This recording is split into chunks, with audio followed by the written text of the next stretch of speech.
The next principle that we'll be discussing is non-discriminatory evaluation.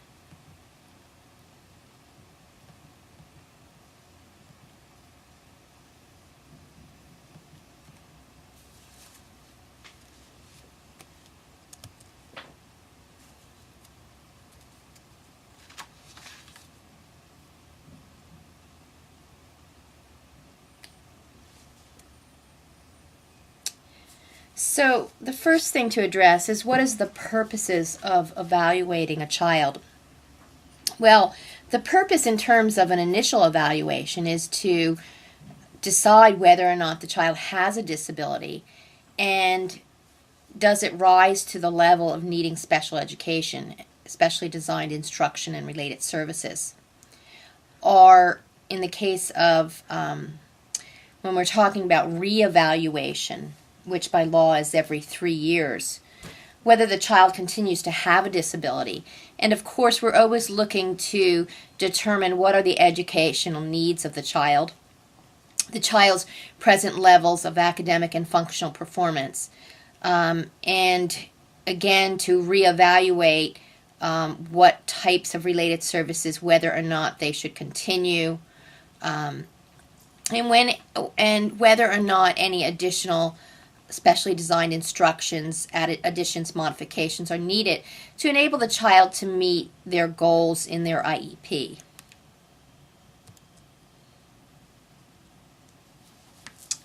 We know that the non-discriminatory evaluation has to be done by qualified professionals.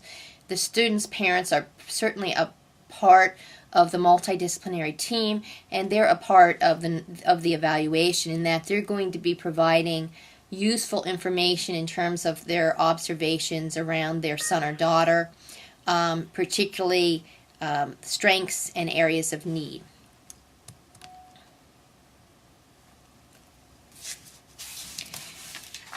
In terms of initial evaluations and some evaluations thereafter, but certainly initial evaluations, we need to have a certified school psychologist. We need certainly to have someone who can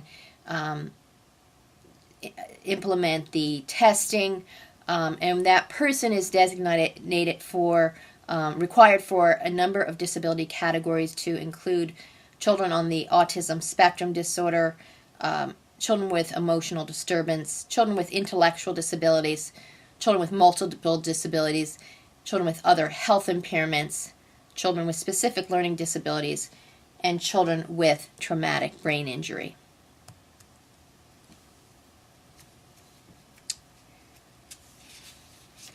In terms of evaluations, they must be selected and administered to be unbiased and non-discriminatory in nature. They must be administered in the child's native language and are the form of communication in which is most likely to yield accurate information. For example, if the child is a user of sign language, or the child is a user of an assistive technology device for communication, we need to be able to make sure the child can respond. They obviously must be tests, assessments that are valid tests and reliable, and they certainly must be administered in a way that that they're directed to be administered. It's important that we're testing in all areas of suspected disability and/or all areas of disability. We must include by law a variety of assessment tools to gather information. We cannot, of course, rely on any single measure, such as an IQ test or one developmental scale. We have to use sound instruments to assess across all areas of the child. The timeline for evaluation is that we have, as a multidisciplinary team, 60 calendar days to complete this evaluation once we've received written parental consent for evaluation. And we have 10 calendar days prior to the IEP meeting taking place unless this requirement has been waived by a parent in writing.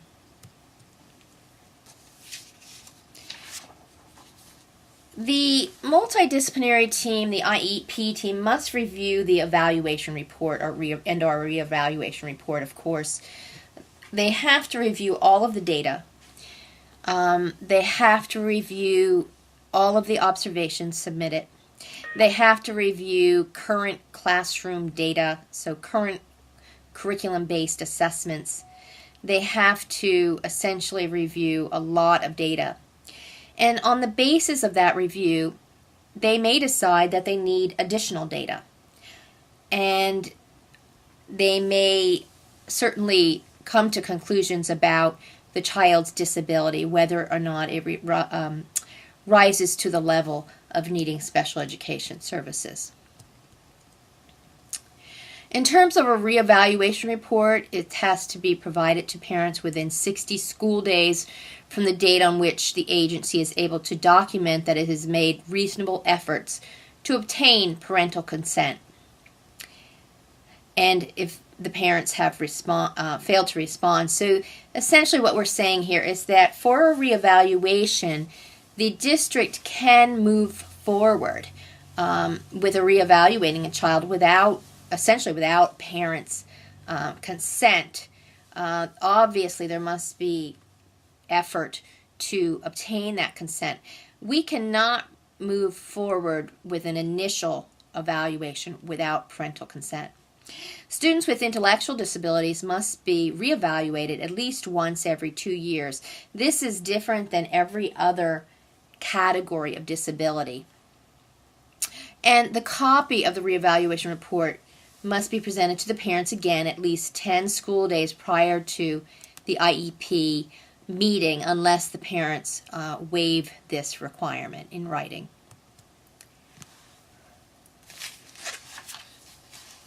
So what is the significance of the standards related to non-discriminatory evaluation? The Individual with Disabilities Education Act non-discriminatory evaluation principle adopts the standard of a fair evaluation, and it stresses the need for more than one data source, as we've already discussed. It requires the use of valid and reliable instruments, and it reflects the No Child Left Behind Act emphasis on scientifically or research-based interventions. The intent is to assure that the local education agency will accurately identify a student as having a disability and to develop an appropriate program on the basis of the evaluation. Also, the evaluation team or multidisciplinary team must consider existing evaluation data and has an option not to do a complete reevaluation each time.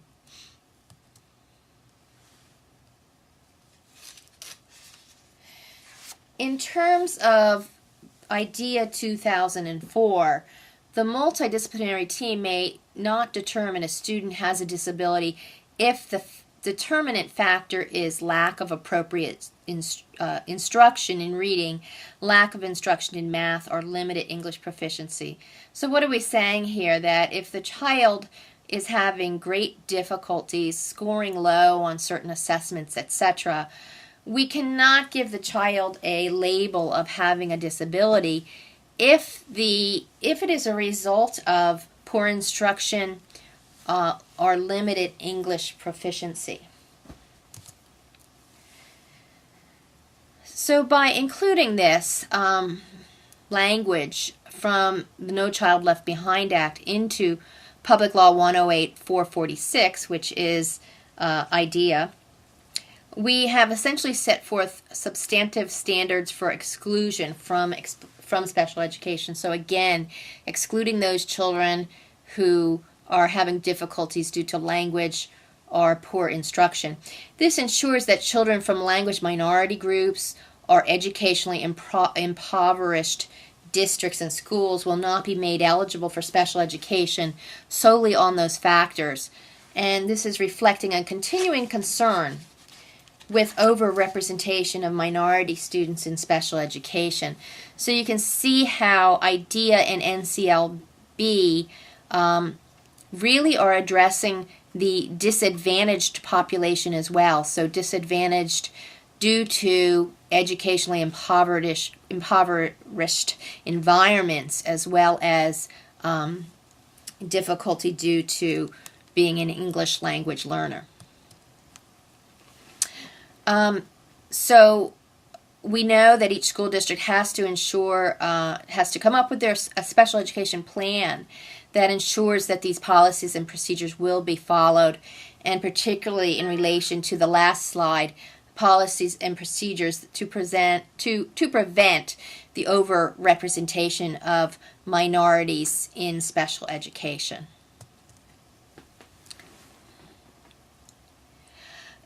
Also, what has become important and we're starting to see come into play across the United States, it's actually a requirement in Delaware, in Pennsylvania. It's not a requirement yet, but the local districts have the option as to whether or not to use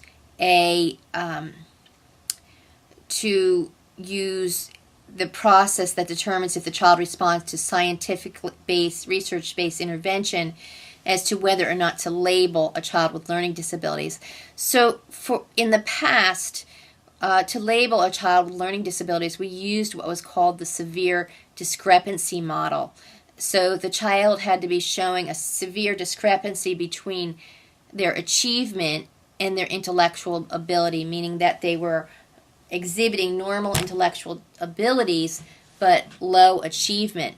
And then we would give the child a label of learning disabilities. Now we've moved to a method referred to as response to intervention. And so there's a series of interventions, a number of tiers that the child would move through. And if the child does not respond to these scientific research-based intervention, only then would we move to referral and evaluation for special education, particularly looking at whether or not the child would be given a label of learning disabilities. In the state that I live in, and most of us live in Pennsylvania, the districts now have a choice as to whether to use RTI or the severe discrepancy model. By the next reauthorization of IDEA, it may be required that everywhere use the scientific research-based intervention model. We'll have to see. So continuing on in the diagnosis of specific learning disability, we're looking at certainly those characteristics and components of learning disability that we've always looked at. For example, we want to know if the child's able to achieve at their age level and our state grade level standards in oral expression, listening comprehension, written expression, basic reading skill, reading fluency, reading comprehension, and math calculations and problem solving when provided with scientific-based interventions. And so this slide, rather than just keep repeating, this slide just again points to the fact that districts must have a process in place for response to intervention, and are a process in place, which is a second bullet, that examines whether or not the child exhibits a pattern of strengths and weaknesses as defined by a severe discrepancy between intellectual ability and achievement. So some significance in terms of evaluation. IDEA 2004 adds to the list of individuals or entities that may request an initial evaluation. In other agency, they don't define what other state agency means, but it could mean for a child, for example, who is a ward of the state, that a foster care provider could request an evaluation, or a juvenile justice system could request an evaluation if the child is in sole custody there. Some other things that are pertinent in terms of evaluation. IDEA 2004 put in language that clearly stated that no means no, and it relieved the districts from any further responsibility and obligation to provide special education and related services or to pursue due process to receive authority to provide services, and this is due to particularly initial evaluations. So that lack of consent for evaluation, initial evaluation, relieves the local education agency from any further responsibility. In terms of reevaluation, lack of consent for a reevaluation does not prevent the local education agency from conducting one if it can show that reasonable measures were taken to gain parental consent. Some other significant points under IDEA 2004, there has been a reduction in paperwork, particularly in relation to the reevaluation. A discretionary evaluation is conducted to see if a student no longer requires special education services and becomes mandatory only under direct referral for such from the LEA, parents, or teachers. Further reevaluations may not be done twice in 1 year unless the SEA, the state education agency, and parents agree, and the LEA and parents can waive the triennial evaluation. What this is saying here really is that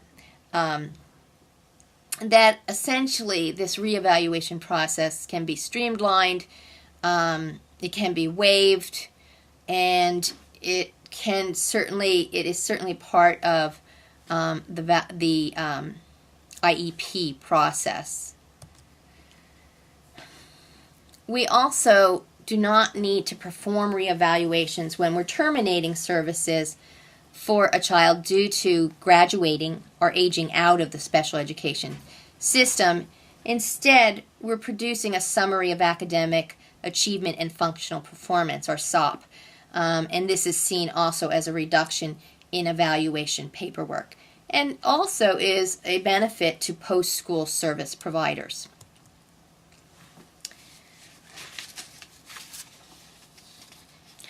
Another area of significance is disputes concerning these independent evaluations is whether the LEA or the parent should bear the cost of the independent evaluation. And what the law says in relation to this is that a parent may request the school pay for an independent evaluation, or IEE, but the school may prevail itself of due process procedures to show that its evaluations were appropriate and valid, and that it is therefore not required to pay for them. So essentially, parents are entitled to one independent educational evaluation, but the school can refuse even that if they would like to go to due process to show that their evaluations are appropriate and valid. Okay, just a couple points about screening. Screening. School districts have the right to not use instructional support during screening, but then must include within the screening process curriculum-based assessment, systematic observation, intervention and evaluation of effectiveness, determination of effects of lack of English proficiency, lack of instruction, and evidence of activities designed to involve the parents. So essentially what this slide is saying here is that if the school districts do not use like an instructional support team during the screening, they have to show evidence of including all of these things anyway. And in my opinion, a number of these bullets look like instructional support anyway, particularly A, B, and C.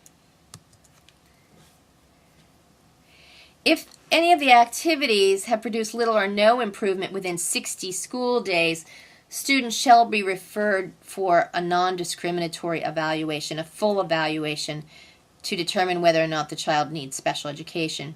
So the screening is not a bar to parental right to request an evaluation at any point, though.